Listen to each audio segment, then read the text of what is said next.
Today, real estate rehabs and mortgage note purchases with Billy Halleck. Welcome to The Glow Show.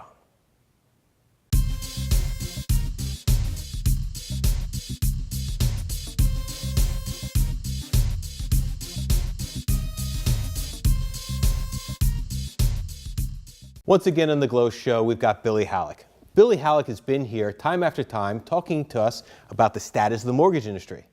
Today, I want to do something different. Billy, I know in addition to being a ninja master mortgage guy, you're also a real estate investor. We do stuff together. Correct. You're doing something that is new, and it's something that my clients have just begun, even only in the last 12 months, and that is buying mortgage notes.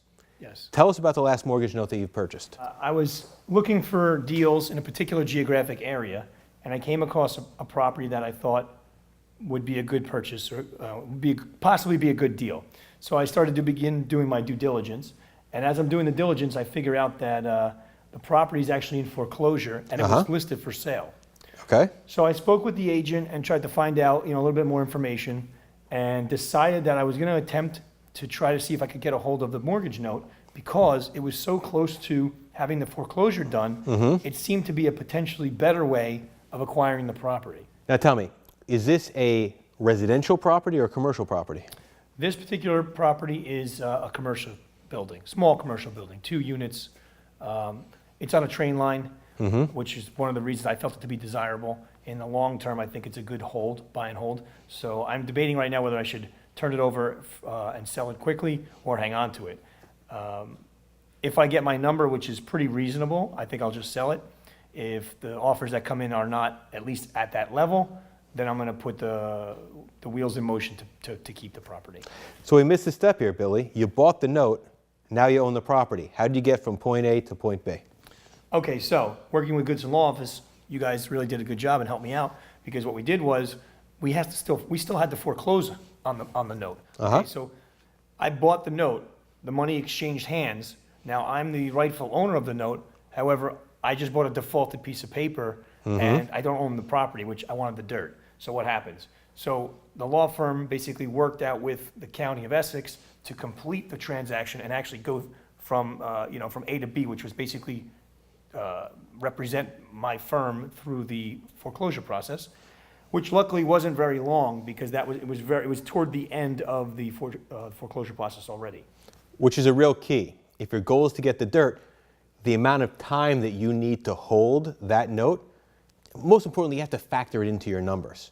If you're getting a super deal and you're willing to wait 6 months, that's fine. I'm doing one for one of our former guests, Farhan Malik. We're 7-8 months in, but he got such a good deal that we're just about to foreclose on that property. So what was the entire hold time that you had from the time that we purchased the note to foreclosure? How long did that take?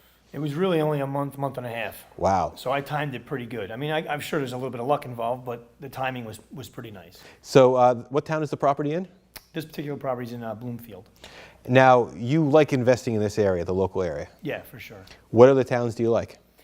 Depends on the project. If it's going to be a rehab project, then, towns like Montclair, Verona, Essex Fells, South Orange, West Orange, those are all good towns for that type of a product. Livingston as well. If it's going to be a buy and hold, I'd be more looking toward a multifamily type property. Again, the geographic spread at that point could be as far as Sussex down as far as south as Monmouth County.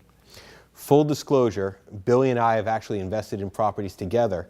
We just finished one in Montclair, 70 Midland, and now we're in the process of rehabbing and reselling 262 Claremont.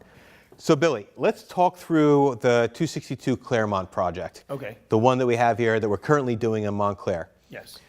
For our audience, let's go through the numbers, give them an idea of how one of our Montclair deals works. Right, so this deal we're looking at doing is we've got about, we picked the house up for about $295 Okay. From a wholesale client, great guys.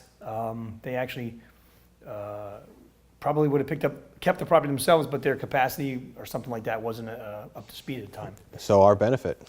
Right, it was a win-win. So they were able to wholesale the property. We picked it up for a decent price, and we're into it now for about $125.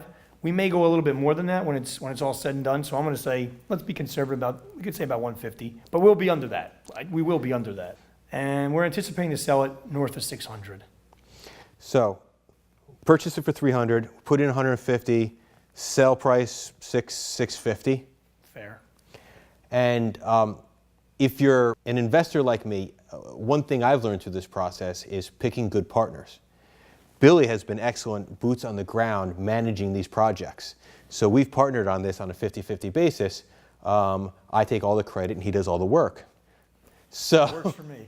So I want to thank you for that. Not a problem. One more thing, let's talk about that 70 Midland project that we did in Montclair. I actually picked that house up myself through a network that I was working with. A little bit of a long story, but we got it for a good price, about 300 as well. And we probably put in about 150-ish on that house. So very similar. Yeah, and that one sold in the mid-sixes. So both of these projects are very similar to the projects that I see at the investment club every month.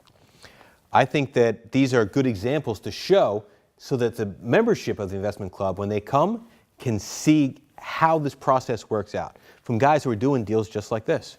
Absolutely. I mean, the club's a great place because I've met a ton of great people. I've actually gotten deals through the club because of the wholesale network that exists. And you learn. You know, it's a great place to learn how you can do this stuff. Hey, you know, I have a house in this town that I'm looking at. You know, you can get some feedback, some input. What do you think? We looked at a house in a town that we're not too familiar with personally recently, and I kind of probably shunned away from it because, you know what I said? I'm not that versed in that area. I'm going to keep my game where I know my markets. And by going to the club, I'm continuing to learn more about what other people are doing. You get better techniques, you get better strategies. So it's a very good thing to become part of. Let's keep on doing it, brother. Thank you. And why don't you keep on coming back and talking mortgages and talking real estate investing with our friends here at the Glow Show. Will do. Thanks. Do you want to become a better real estate investor? Go to njreclub.com. You'll get invites to all of our events and all of the Glow Show videos.